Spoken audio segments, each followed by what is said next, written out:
இந்திய மக்களிடையே கோபம் அதிகமாக இருப்பதாகவும் அதை அடக்க வேண்டியது அவசியம் என்றும் காங்கிரஸ் துணைத் தலைவர் ராகுல் அறிவுறுத்தியுள்ளார்.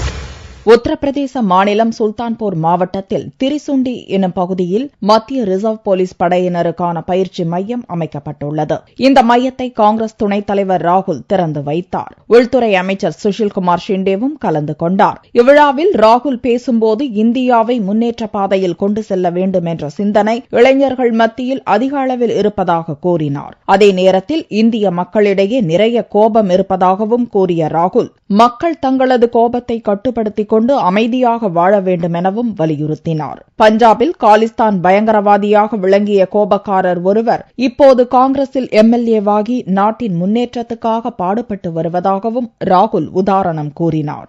हिंदुस्तान की जो सोच है, सबको शामिल करके हमें आगे बढ़ना है. इस सोच को आप मजबूत बनाइए.